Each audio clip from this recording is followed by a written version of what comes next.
మొత్తం మీద మరిన్ని మాడ్యూల్స్ని బర్స్ట్ చేస్తుంది మన ఇంటెలిజెన్స్ డిపార్ట్మెంట్. అయితే ఇప్పటికీ కూడా ప్రమాదం పొంచే ఉంది. ఇంకా ఏ క్షణంలో ఎక్కడ ఏం జరుగుతుందో అన్న భయం ఉంది.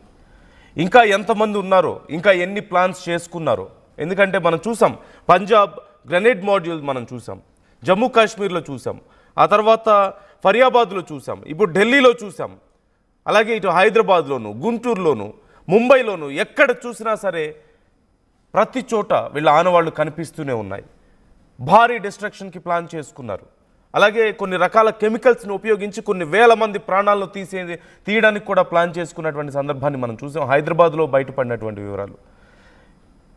సో ఏమాత్రం కొద్దిగా ఆలస్యం అయి ఉన్నా సరే భారతదేశం భారీ నష్టాన్ని చూసిండేది. అయితే దీని వెనక కేవలం జైషే మొహమ్మద్ ఉగ్రవాద సంస్థ మాత్రమే కాదు, భారతదేశ ఎదుగుదల చూడలేని మనమంటే ఈర్ష్యతో రగిలిపోతున్నటువంటి మరికొన్ని దేశాల మద్దతు కూడా ఉన్నట్లుగా తెలుస్తోంది. ఇంత భారీ ఎగ్జిక్యూషన్కి, ఇంత భారీ ప్లానింగ్కి ఆ దేశాల మద్దతు ఉన్నట్లుగా తెలుస్తోంది. I'm not going to reveal those names. ఇంటర్నల్గా ఇప్పటికే దీనికి సంబంధించి కొంత విచారణ జరుగుతోంది. కానీ అతి త్వరలో వీటికి సంబంధించి పూర్తి స్థాయిలో వివరాలను మన అధికారులే బయట పెట్టబోతున్నారు. ఈ మధ్యనే ఉగ్రవాద దేశాలతోనూ ఉగ్రవాదులతోనూ చేతులు కలిపినటువంటి కొన్ని అగ్రదేశాల మద్దతు కూడా వీటి వెనక ఉండొచ్చు అనేటువంటి అనుమానాలు వ్యక్తం అవుతున్నాయి. కేవలం 5 నుంచి 10 నిమిషాల్లో ఈ బాంబుని తయారు చేయగలిగాడు అంటూ తెలుస్తోంది. 3 గంటల సమయం ఆ పార్కింగ్ లాట్లో ఉన్న సమయంలోనే ఈ బాంబుని ఉమర్ నబీ తయారు చేశాడని, దీనికి అమ్మోనియం నైట్రేట్ అలాగే పెట్రోలియం మరికొన్ని పేలుడు పదార్థాలు ఉపయోగించాడంటూ తెలుస్తోంది.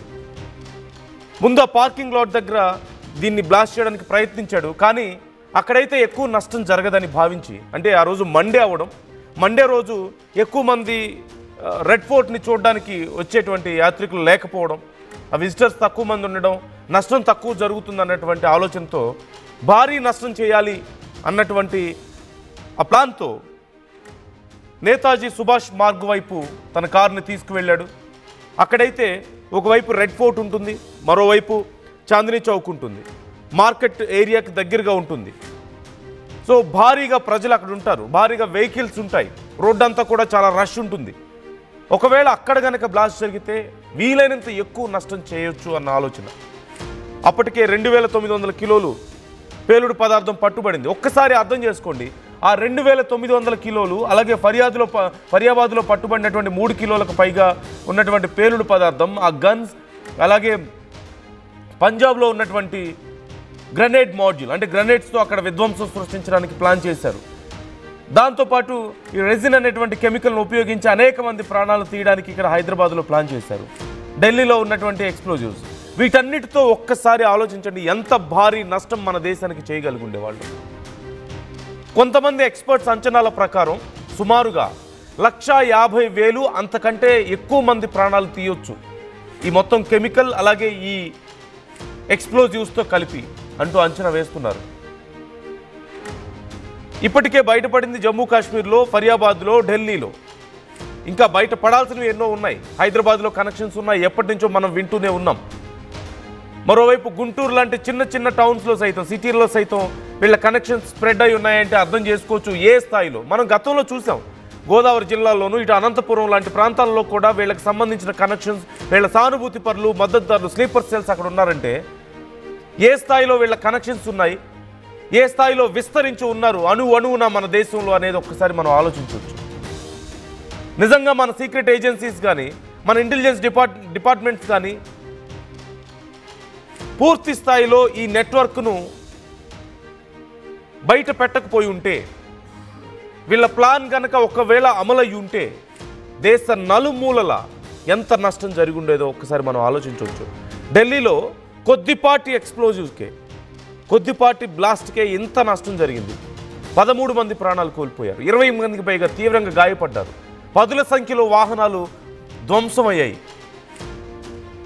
ఆ భయం దేశవ్యాప్తంగా కనిపించింది మనకి.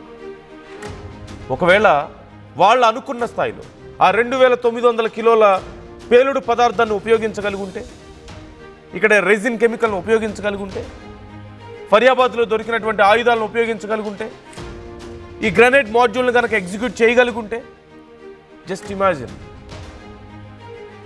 వి కాంట్ ఈవెన్ ఇమాజిన్ ఎంత లాస్ జరిగి ఉంటుందో మనం ఇమాజిన్ చేసుకోవడం కూడా కష్టమే. ఎన్ని వేల మంది ప్రాణాలు. యాజ్ ఐ సెడ్, ఎక్స్పర్ట్స్ అంచనా ప్రకారం సుమారుగా 1,50,000 మంది ప్రాణాలు తీయగలిగే శక్తి వీళ్ళకుంది అప్పటికప్పుడు. సో ఇలాంటి ప్లాన్స్ మరిన్ని ఉండే అవకాశం ఉంది. ఇలాంటి ప్లాన్స్ మరిన్ని ఎగ్జిక్యూట్ చేయడానికి ప్రయత్నించే అవకాశం ఉంది. బయటపడ్డది కొంతే, ఇంకా చాలా బయటపడాల్సింది ఉంది. మన ఏజెన్సీస్ దీని మీద చాలా తీవ్రంగా కృషి చేస్తూనే ఉన్నాయి. At the same time, who is behind this? This is very important question. Who is behind this? కేవలం మసూద్ అజర్ లాంటి వాళ్ళు, లేదంటే జైషే మహమ్మద్ లాంటి ఉగ్రవాద సంస్థలు మాత్రమే కాదు. It's not easy for them. వాళ్ళు సొంతంగా అలోన్గా ఇదంతా పుల్ ఆఫ్ చేయడం అంత ఈజీ కాదు. There is a lot of technical support behind this, lot of intelligence support behind this. Military స్థాయి, మిలిటరీ గ్రేడ్ ఎక్స్ప్లోజివ్స్ ఇవన్నీ కూడా దొరికినవన్నీ కూడా, గన్స్ కానీ బాంబ్స్ కానీ, వాళ్ళకు ఉన్నటువంటి టెక్నాలజీ కానీ, కేవలం ఒక ఉగ్రవాద సంస్థ మాత్రమే ఇదంతా చేయగలిగిందా అంటే ఖచ్చితంగా కాదు. ఇప్పటికే తుర్కియా లాంటి దేశాల ఇన్వాల్వ్మెంట్ దీంట్లో ఉంది అంటూ కొంత సమాచారాన్ని మనం చూస్తున్నాం. కేవలం తుర్కియా మాత్రమే కాదు, మళ్ళీ నేను చెప్తున్నాను, కొన్ని అగ్రదేశాలనే చెప్పుకునేటువంటి దేశాల మద్దతు కూడా దీని వెనక ఉన్నట్లుగా కొన్ని అనుమానాలు వ్యక్తం అవుతున్నాయి. కొన్ని కనెక్షన్స్ అక్కడి వరకు ఉన్నట్లుగా తెలుస్తోంది. మరోవైపు ఆఫ్ఘనిస్తాన్, మనకి అక్కడ ఉన్నటువంటి ఇప్పుడు ప్రభుత్వంలో ఉన్నటువంటి తాలిబాన్స్ మనతో మంచి స్నేహాన్ని కోరుకుంటున్నారు, మన దేశాన్ని విజిట్ చేశారు, ఇక్కడ కొన్ని అగ్రిమెంట్స్ కూడా జరుగుతున్నాయి. అట్ ద సేమ్ టైం ఇంకా అక్కడ ఉన్నటువంటి ఉగ్రవాద సంస్థలు మన దేశాన్ని నాశనం చేయడానికి ప్రయత్నిస్తూనే ఉన్నాయి. It's a big question for them also. వాళ్ళ దేశానికి ఈ ఇప్పుడు జరిగినటువంటి ఉగ్ర దాడికి వాళ్ళ దేశంలో ఉన్నటువంటి కొంతమందికి సంబంధాలు ఉంటే, కొంతమంది కీలకమైనటువంటి వ్యక్తులకు వాళ్ళ రిలేషన్షిప్ను కూడా క్వశ్చన్ చేయాల్సిన అవసరం ఉంటుంది ఖచ్చితంగా. వాళ్ళకి ఎంత చిత్తశుద్ధి ఉంది మనతో ఫ్రెండ్షిప్ని కోరుకోవడానికి? Are they really are friends రూపంలో ఉన్నటువంటి శత్రువులా? ఇలాంటి ప్రశ్నలు ఇక్కడ ఖచ్చితంగా ఉత్పన్నం అవుతాయి. మన దేశంతో మంచి సంబంధాలు కావాలి, వ్యాపార సంబంధాలు కావాలి, రక్షణ సంబంధాలు కావాలని చెప్పేసి అగ్రిమెంట్స్ చేసుకుంటే సరిపోతుందా?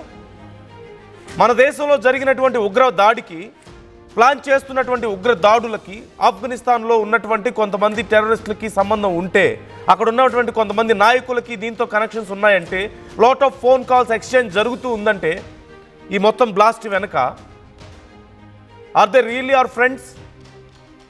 ఈ ప్రశ్న మనకి వాళ్ళకి ఖచ్చితంగా రావాలి. సో భారతదేశం చుట్టూ ఎన్ని తోడేళ్లు, ఎన్ని క్రూర మృగాలు ఉన్నాయో ఒక్కసారి మనం చూడొచ్చు. కాచుకొని కూర్చున్నాయి. మన మిత్రులని చెప్పుకునే వాళ్ళు మన అవకాశం కోసం ఎదురు చూస్తున్నారు, మన శత్రువులు మన అవకాశం కోసం ఎదురు చూస్తున్నారు. మన దేశంలో ఉంటూ, మన తిండి తింటూ, మన ట్యాక్సుల మీద బ్రతుకుతూ, మన ట్యాక్సులు కడితే చదువుకొని, వైట్ కాలర్ డాక్టర్లుగా, వైట్ కాలర్ నేరస్తులుగా మన మధ్యలోనే తిరుగుతూ ఈ ఉగ్రవాదులు మన ప్రాణాలు తీస్తున్నారు. సో ఇంట బయట ప్రతి చోట మన శత్రువులు ఉన్నారు. మనం ప్రక్షాళన చేసుకోవాల్సిన అవసరం ఉంది ఖచ్చితంగా. మన వ్యవస్థని మన పక్క గల్లీలో ఉండొచ్చు, మన పక్క ఇంట్లోనే ఉండొచ్చు, మనం వెళ్తున్న హాస్పిటల్లో ఉండొచ్చు, మనం చదువుకునే కాలేజ్లో ఉండొచ్చు. ఇప్పుడు ఇదంతా బయటపడింది మనం చూస్తున్నాం కదా. జమ్మూ కాశ్మీర్లో ఉన్నటువంటి ఒక మెడికల్ కాలేజ్లో అక్కడి నుంచి తయారయ్యారు ఈ ఉగ్రవాదులు అందరూ కూడా. ఫరియాబాద్లో దొరికిన వాళ్ళు కానీ, అక్కడ జమ్మూ కాశ్మీర్లో మొన్న బయటపడ్డ వాళ్ళు కానీ, ఇప్పుడు ఢిల్లీలో ఈ బ్లాస్ట్కి కారణమైనటువంటి ఉమర్ నబీ కానీ, వీళ్ళందరూ కూడా ఒక మెడికల్ కాలేజ్లో తయారయ్యారు. అండ్ ఆ మెడికల్ కాలేజ్లో one of the lecturer, one of the professor వీళ్ళందరినీ తయారు చేశాడు. So they are everywhere. మీ అభిప్రాయాలను కామెంట్ చేసే ప్రయత్నం చేయండి. ఎలా మనం బయటపడగలం? మీకేమనిపిస్తుంది ఈ విషయాలు వింటుంటే? What should we do now? Try to comment your opinions. Local to global news at your finger tips. మీ చేతిలో ఒక ఆయుధం. Download R TV app. Media legend Ravi Prakash is back.